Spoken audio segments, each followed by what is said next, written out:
It's about the view. It's like, it's become like a medical hospital that displays human misfailure. Like, it's like here, let's look at this political oddity. You know, it's like, it really is like the left-wing equivalent of a carnival sideshow, except instead of bearded ladies and fat clowns and two-headed cows. Well, let me rephrase that.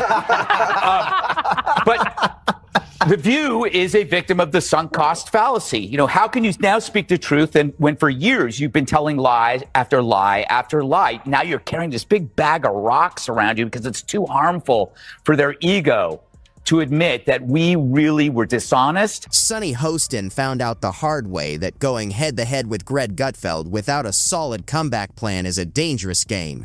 Seriously, it was like showing up to a heavyweight fight carrying a butter knife. Greg and Kat Timpf completely cornered her, and what followed looked less like a debate and more like a full-on emotional unraveling live on TV. It was rough to watch. The kind of rough where you almost start feeling secondhand embarrassment through the screen.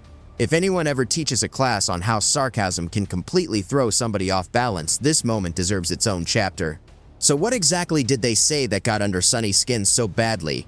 And why did the whole thing spiral that fast? Things got so uncomfortable that even Joy Behar looked like she wanted to disappear from the set entirely.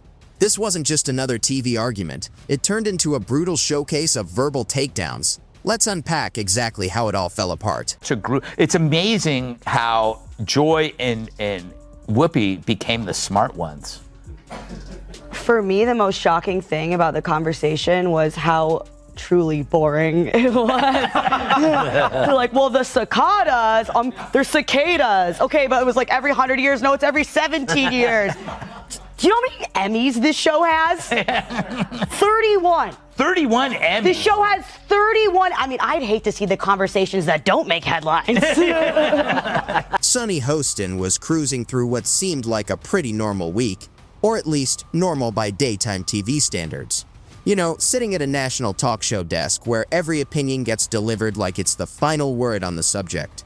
The View was moving along as usual, full of polished smiles, rehearsed reactions, and those awkward little nods everyone gives when they're pretending the tension isn't real. It honestly felt like one of those group projects where everybody acts friendly on the surface, but deep down they're all quietly judging each other. Then suddenly, out of nowhere, everything flipped. Just like that, the calm disappeared and the storm came crashing in. Some news, the feral monsters of The View say they've never heard of you-know-who. True, the show that makes mornings hell claim that my name doesn't ring a bell. It's time for Our View on The View. Ugh.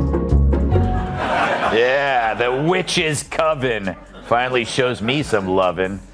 Yesterday on The View, yours truly was the subject of conversation. Apparently the broads have no idea who I am, or so they say. Hit it, Gladys. They said that Gutfeld talks about you all the time. Who is he? Well, really, who is he? I don't watch the show. He has a show. I don't watch the never show. Heard of him. Yeah. I guess he's just obsessed with me. No. Next, Joy's going to say she's never heard of carbs. And this wasn't just some ordinary TV meltdown either. This thing hit like a full-on Category 5 storm packed with sarcasm, non-stop mockery, and complete chaos. Pure Gutfeld-style energy, where confidence borders on cocky, and every joke comes loaded with razor-sharp punches. The craziest part, this wasn't even a real debate. There was no screaming match, no dramatic face-to-face clash between hosts, none of the usual daytime TV fireworks. But somehow, that made it even more brutal. Sonny Hostin got completely roasted from every angle, and the wild part is, she didn't even need to be sitting in the studio for the damage to land. Seriously, her denial of knowing me is as believable as her red hair. But obsession? I mean, come on, Joy. Where would you even get that idea? Like Joy Behar's face, it's looking worse and worse by the day. More full of crap than Joy Behar after a night of scotch and Taco Bell. Her being named Joy is like me being named ugly. Joy wasn't there on the show. Apparently Mondays are her days off when she feeds in the pasture. It now smells like a humid day inside Joy Behar's moo-moo. The motives stink worse than Joy Behar's jog bra. I mean, assuming she jogs. Oh, wait, there she is. It felt less like a comedy segment and more like a perfectly timed satire strike. Kat Timpf and Greg Gutfeld came in locked on target, almost like they'd already decided this was the moment Sunny was going to get put on blast in front of everybody. Kat slid into the conversation with her usual sarcastic style, casually firing off jokes between laughs, while Gutfeld took control of the whole thing like a showman running organized chaos. Together, they turned the segment into a full breakdown of what they constantly mock about daytime television: the sensitivity, the self-importance, and the non-stop moral lectures. And sitting right in the middle of all of it, whether she liked it or not, was Sunny Hostin as the main example. I just want to hit myself in the face so I can feel something. You know, it's like so boring. She's like, yeah, I like Instacart, but don't worry, I tip the poors. But, you know, Joy, you actually don't like Instacart and you do like the store. And then Joy is like, yeah, I do. I like to go to the store. I like to walk around and see what's at the store, what I do want, what I don't want. Maybe I want tuna fish and I just want to hit. Let's clear something up first. Sunny didn't burst into tears on live TV. There was no dramatic meltdown, no tissue-grabbing moment, none of that. But the slow unraveling? Oh, that part was definitely real, and honestly, it made the whole thing even more fascinating to watch. It was one of those situations where somebody slowly starts losing control without fully realizing it while everyone else can see the cracks spreading in real time. That polished confidence she usually carries so well, it started fading line by line. The passive-aggressive smile slowly lost the bite behind it, and the usual talking points that normally sounded powerful suddenly felt weak, like throwing cushions at concrete and hoping something sticks. Because here's the reality. You can train for arguments, rehearse your responses, and even prepare for criticism, but nobody really knows how to handle becoming the running joke on a network they've spent years acting like doesn't matter. That kind of hit lands differently. It shakes the entire performance. And this went way beyond a simple roast. What people were really watching was a complete breakdown of the image Sunny has built over the years. Her entire on-screen style has always felt a little like a courtroom drama character dropped into daytime television. Serious tone, dramatic pauses, moral speeches, and the whole package. And sure, that works with her regular audience. But once comedians start turning those same moments into satire, everything changes. Suddenly, the serious delivery starts feeling theatrical instead of powerful. The pauses become meme material, and all that righteous energy just turns into setup for the next joke. Were you pretty surprised that they didn't know what this show was? No, I'm also not surprised that there's one part of the video from the show yesterday that you left out. Oh, really? Yeah, can we roll that, please? I don't watch the show that much, but I've seen it. Who is that? Who is that? Greg Gutfeld's one of the hosts of The Five, who, if I don't have anything nice to say, I generally don't say anything at all. I would just say this, his show should be called Kat Timpf, not Gutfeld, because she's the funny one on it.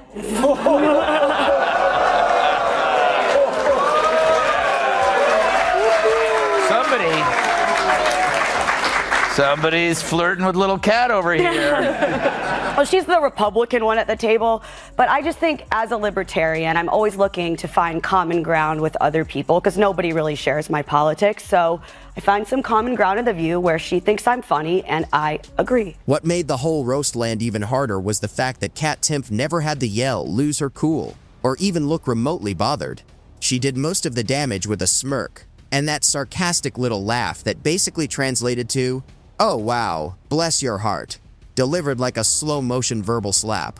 She took Sunny's on-air comments and twisted them into something so over the top that it genuinely makes people wonder if anyone on The View ever steps outside their own bubble long enough to hear how some of this sounds.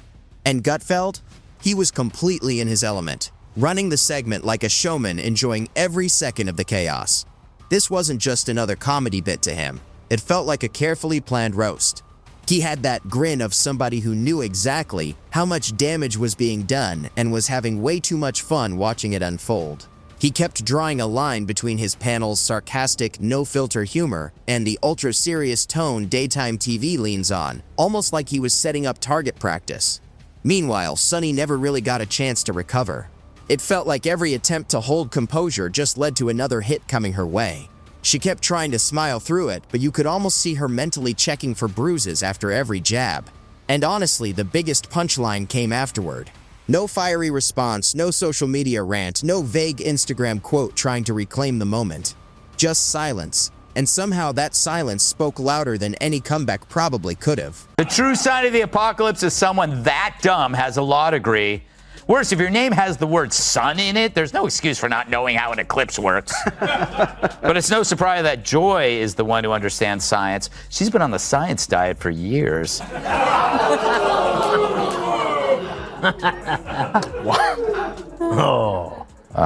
They're turning on me. So that makes Sunny Hostin, who thinks climate change caused the solar eclipse, the dumbest of them all. Because everyone knows the moon caused the eclipse, which is controlled by the View's gravitational pull. It was almost like watching the one teacher who always walks into class acting like they know everything, suddenly start stumbling over their own lesson plan and checking the notes way too many times. You could feel the energy shift in real time, like something had genuinely thrown her off balance. And that's what made the whole thing interesting, because most roasts end once the jokes stop flying. But with Sunny, it didn't end there. The fallout kept showing up in the way she carried herself afterward. Her monologue started dragging on longer than usual. That calm, polished confidence slowly started turning into something much more defensive, almost nervous underneath the surface. It felt like there was this quiet urgency to remind everyone how intelligent and qualified they are. Kind of like someone accidentally using the wrong word at a room full of experts and then desperately trying to recover without anyone noticing. Meanwhile, the internet wasted absolutely no time jumping on it. TikTok users turned her facial reactions into looping meme edits. Twitter picked apart every expression and transformed them into non-stop reaction GIFs. And YouTube channels went full detective mode, analyzing every little tonal change like they were reviewing historical footage frame by frame. Her loyal audience tried to brush the whole thing off like nothing happened, but everyone else could clearly see the shift. Because getting roasted on national television by people who barely even need to confront you directly, that kind of moment lingers. And honestly, this ended up feeling bigger than just Sunny herself. What really got targeted was the entire atmosphere surrounding The View. The constant moral lecturing, the polished superiority, and that sense that every opinion shared at the table is supposed to be treated like unquestionable fact, while anyone pushing back instantly becomes the villain. Musk's 4-year-old was mocked by The View over his name, prompting Musk's child to exclaim, "Daddy, I didn't know hippos could talk." Sausage maker Johnsonville is recalling more than 42,000 pounds of pork sausage for possible contamination with plastic fibers. Fortunately, authorities were able to track all 42,000 pounds to a single location in New York City. Kat Timpf and Greg Gutfeld didn't just push back against Sunny's argument. They basically tore apart the entire stage she was standing on while doing it. And somehow, they managed to pull it off with nothing more than sarcasm, smirks, and perfectly timed jokes. The thing is, Sunny isn't clueless. She's obviously smart, and honestly, that's part of why the whole moment landed so hard. Because when somebody intelligent gets trapped by their own confidence and walks straight into a setup like that, it's painful and weirdly entertaining at the same time. She came into it believing sincerity and moral conviction would carry the day. But satire doesn't care about any of that. Sarcasm takes sincerity, shreds it into pieces, and then circles back for another round.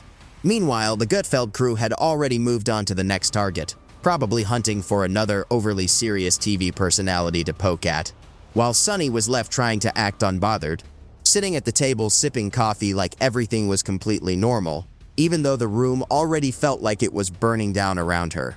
It was like watching somebody calmly straighten couch cushions while chaos completely destroys the rest of the house in the background. But what really made the whole thing stand out wasn't just the comedy itself. It was what the moment exposed. For years, The View has operated inside this bubble of constant applause, moral certainty, and self-importance, almost like an exclusive club where outrage is the ticket for entry. But this time, somebody barged into that world, flipped the whole atmosphere upside down, grabbed the spotlight, and walked away smiling like they owned the place. Ah, you look tantalizing. You know, I make fun of The View a lot, but that's only because they keep talking. Because COVID also taught Sunny Hostin how to get her groceries delivered. 3 years, that's when I discovered Instacart. And I give them a big tip because they don't always pay their people well. And it's so that's been an issue, I think, for the company. But man, you can get toiletries, you can get fire logs. Fire logs? She had to tell the audience that she tips big because even she knows she sounds insufferable. No reply was even necessary, and that was exactly the point. Kat and Greg didn't need a comeback because the laughter in the room already said it all, and the silence afterward did the rest. That was the real mic drop.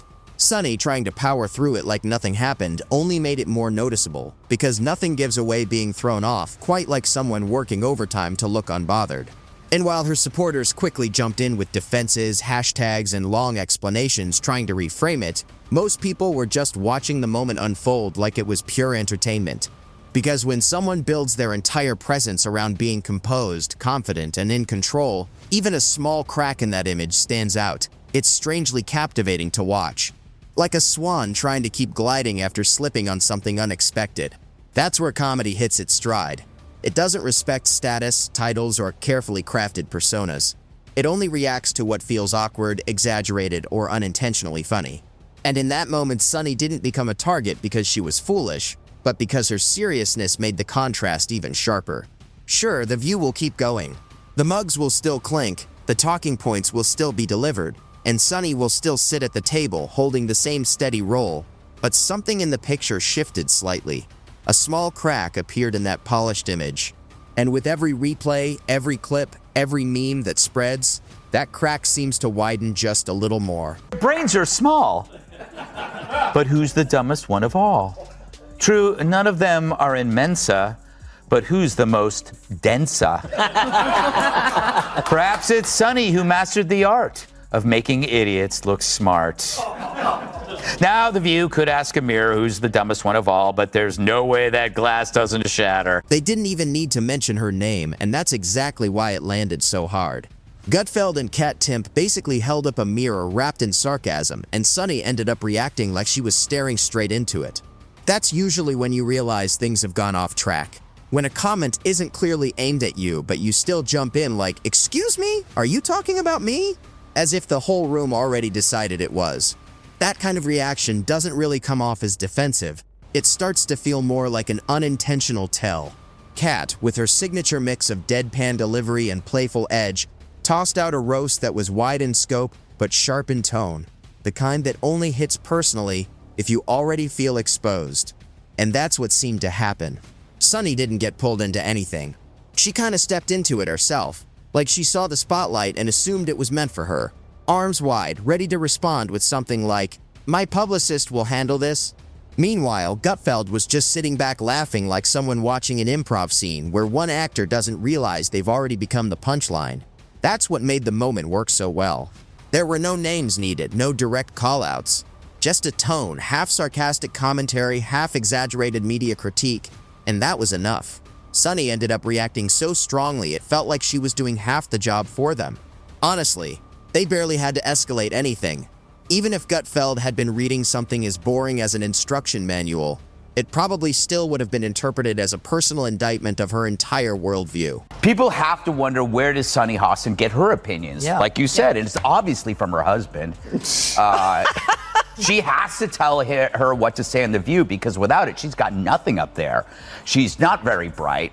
But the problem with her is that she went full racist.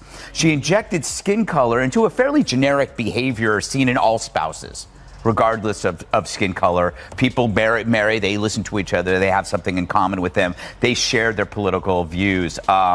She just didn't want to upset her husband by saying her husband makes her do everything, and then she'd have to accuse him of being a racist. That's how you know it's over. Not when the other side fires back, but when people start defending themselves from shots that were never actually aimed at them. Sunny basically walked out of a party she was never formally invited to, then acted like the music was specifically about her. It takes a special kind of momentum to lose an argument that never properly existed, but it all played out with the same dramatic pauses and tight expressions anyway. Meanwhile, the real winners were the viewers, watching a media moment spiral over a roast that barely needed a target. It felt like reality TV, prestige drama, and chaotic satire all collided at once, and everyone got a front row seat.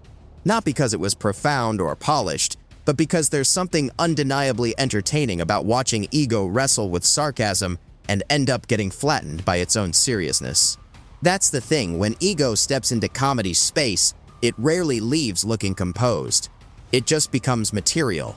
a collection of memes, reaction clips, and overly serious quotes that instantly get repurposed. Not because Sunny lacks strength, but because comedy doesn't wait for permission, it just lands when the timing is right.